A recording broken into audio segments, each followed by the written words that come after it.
everyone, it's Arium, aka Yuno, aka the Firefist guy, and today we have a very special deck profile, Koa'Ki Meiru Firefists. I say very special because I have a modern list going up shortly after, and it's probably the most ultimates I've ever played in one deck, especially in one main deck, so that's cool for me. I like ultimate rares, and I'm also very cheap, so I don't get to play with ultimate rares too much. Anyways, the deck, this is my list. Blab, I think, topped with it in the exit and elimination number 2. I think he got second place. And we have a couple of disagreements, but nothing major. If you want to copy his list, you can find it in the Discord, and you will be having a completely playable list. I just prefer my list because it's my list, and I think it's better because I built it. Let's just get into it. Starting off with our triple copies of Fortnite. I don't know if I'm just gonna tell you what these guys do because pretty obscure deck. Basically, Ornite soft once per turn can special summon a Koa'Ki Meiru monster from the deck, level 4 or lower, if you reveal Iron Core of Koa'Ki Meiru, and all the Koa'Ki Meirus have need to pay maintenance cost in the end phase, and they need to reveal, in his case, a Beast Warrior from the hand, or it gets destroyed, or you discard the Iron Core from the hand. Then 3 copies of Guardian. He's a Beast Warrior, and his effect is just that if it destroys something by battle, you can recycle a Koa'Ki Meiru card. These guys are both very big. Hornet is 2k, Crusader is 19k, which means that the deck can spam damage out the ass. Unfortunately, though, Crusader is pretty much a brick in the deck. You can play 2. I don't like taking risks because if you only play 2, then it really sucks to draw. If you play 3, if you draw 1, it's fine usually. He also shares the need to reveal a Beast Warrior from the hand in the end phase. And then for the last Koa'Ki Meiru, it's pretty much player preference between Tornado and Ice. I'm a Tornado guy, but if you want to play Ice, that's perfectly fine. What these guys do, Tornado, he has no maintenance cost, he's a 1500, and you can stack an Iron Core from the hand to destroy all special summon monsters on the opponent's field. Meanwhile, Ice is a 1900 that needs to reveal continuous spells, and you can discard not once per turn a card from the hand to destroy non-targeting special summon monster on the field. I prefer Tornado simply because I like to summon him only if I'm going for game shots. Ice is... if you want to destroy as many cards as Ice will, then you are probably going to discard the Iron Core anyways. And Iron Core's only effect is that is effects to get it back at the cost of your draw phase, pretty much. So I don't think Ice is as good, but definitely even in those situations, Ice having that 400 extra attack can come up. But going into the Firefists, we are playing 2 copies of Bear, and 1 Gorilla and 1 Wolf Park. Pretty standard. I wouldn't really run 3 Bears. I would only do that if you were going like... I want to play Firefists and have Koa'Ki Meiru as a game shot option, which was what I tried to do, but that didn't really work out in my opinion. So yeah, 2 Bears, 1 Gorilla and 1 Wolf Park. And then to round off the monsters, we are running 2 copies of Maxi. Maxi, as always, a great card. However, in this list, this deck, pretty much it's kind of a risk-reward card. Because yes, you want to draw your 2-card combo, but also you don't want to draw your Crusaders and Tornadoes. So it's kind of there's a lot more risk involved here. But still, great card in the format. Next 4 spells, we are running 3 copies of Diamond Core of Koa'Ki Meiru. It's the rot of the deck. Basically, just searches any Koa'Ki Meiru card, and you can banish it from the grave to prevent any destruction of your Koa'Ki Meirus for the rest of the turn.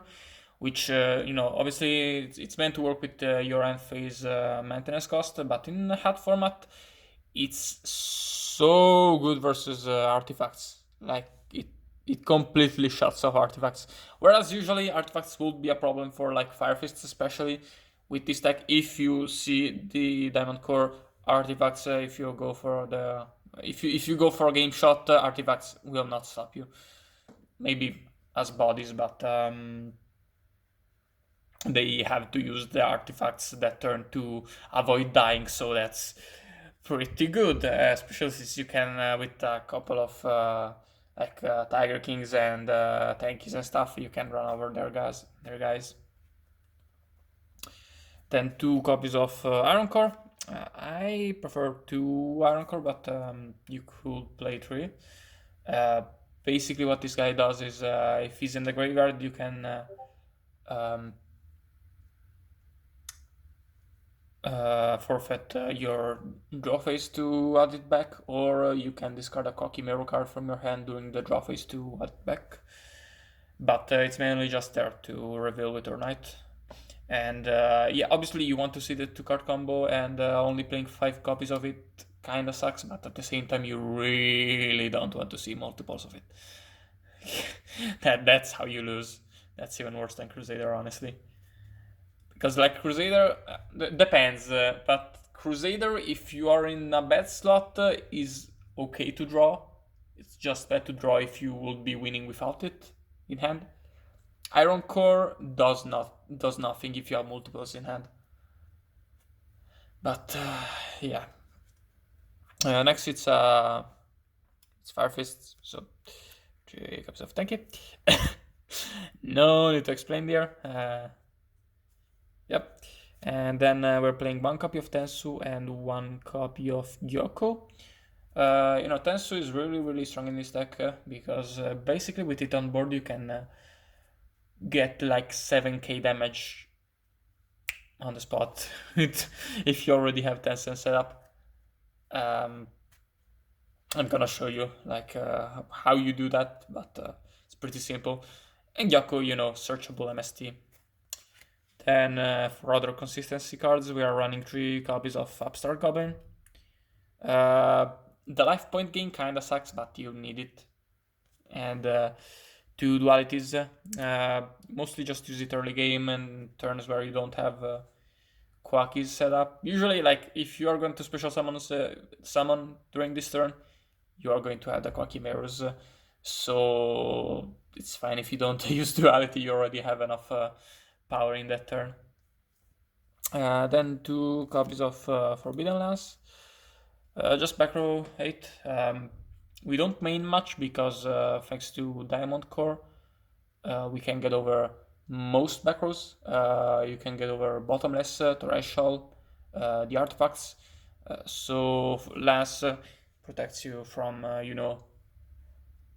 Breakthrough, Fiendish Chain, Compulse. Cannot protect you from Warning, but what are you gonna do? We have plan B for stuff like Warning. And in the side deck, you definitely want to run 3 copies of Recon Power, which is, Heavy Storm. Actually, not even Heavy Storm, it's fucking Harpy's Feather Duster. It's a trap that you reveal an Iron Koa'Ki Meiru from the hand to destroy all of your opponent's face down back rows. It's kinda fucking insane. Even in the at matchups, because you can just use it in their turn and pop all their artifacts. It's a really strong card in the side deck because it's not great versus combo. And not as versatile as Wiretap. And then to run off the spells, we are running the 1 Dark Hole. With the Diamond Core, you can protect your guys, and often turn 1, and often before you go off, you have a clear field, so you can just use it to remove their monsters without using Tornado and get extra damage in. And obviously it's great with Bear. Next for traps, we are running 3 copies of Fiendish Chain because even if the opponents like Breakthrough skills your Urnite, if you can protect Urnite, you get so much value off of it. And also turn 1, if you sit on Bear, Fiendish Chain protects it, so really, really nice. And we don't need Artifact 8 in this deck because of Diamond Core. That will be a Breakthrough skill. Next, we have 3 copies of Call of the Haunted. This is the biggest difference between mine and Blab's list. Blab doesn't like this card. I love it. Makes OTKing so much easier through back row, without back row. This card is fucking insane, basically, with Urnite. I don't play Soul Charge because Urnite turns every... 2 reasons. Urnite turns 1 monster into 2, into often even more, and you want a battle phase. So I'm not a big fan of Soul Charge in this particular deck. Next round of the deck, we have 1 Bottomless, 1 Torrential, and 1 Solemn Warning, just limited traps. That's it for the main deck. Moving on to the extra deck, we are running, of course, Tiger King, but not just 1. We definitely want 2 of them. You need these 2 OTK usually, and even without that, you really want to make it. Such a versatile card in this deck. It's probably the best deck to play Tiger King in hot format, even better than 4 Axis. Yeah. Next up, we are running 1 Cardinal because we can summon it sometimes, rarely. 1 Kogutsuchi, great card. I used to play Lavalval Chain, however, I decided to get it because every time I was between Kagutsuchi and Lavalval Chain to dump Iron Core to get it into rotation next turn, very slowly, I would just make Kagutsuchi because, yes, obviously it's a lot of RNG required for that, but even if I don't get it, I still get a great body, which I don't get with Lavalval Chain. You can play Lavalval Chain though if you want to, it's fine. Then 1 Diamond Darwolf. With Diamond Core you can pop cards for free with this, so really, really strong. Next, standard 101 Exiton, Dweller, Rhapsody, Black Sheep. This deck is entirely rank 4, so you 100% want to play these guys. Ragna Zero, crazy box because this deck loses hard to Skill Drain. Daigusto Emerald, just to shuffle back the Crusaders. Sometimes you can get it into a grinding game where you just keep poking with Crusader, get back or Knight or another Crusader, and with that, especially in those situations, Emerald is pretty good.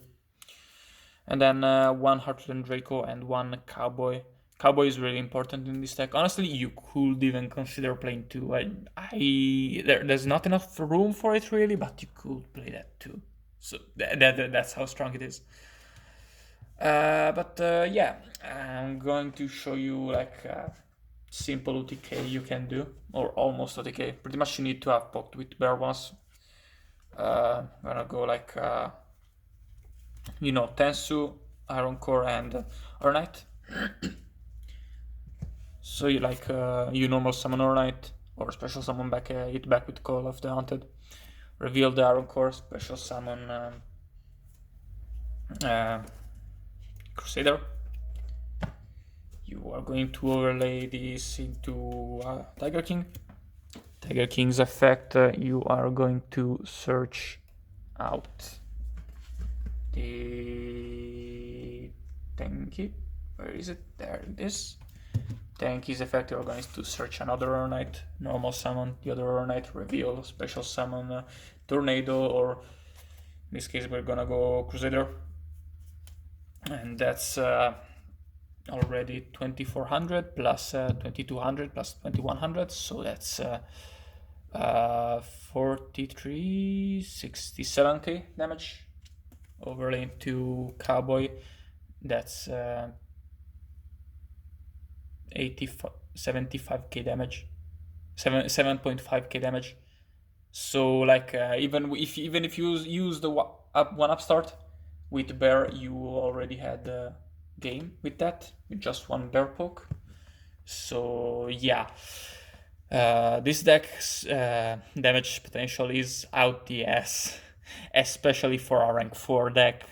For a monster that isn't like Sylvans, Dragon Rulers, big monsters, big levels. You expect big numbers from them, but not from a level 4 monster, from a level 4 deck, but pretty much Koa'Ki Meirus are the most aggressive level 4 deck in the format, damage-wise.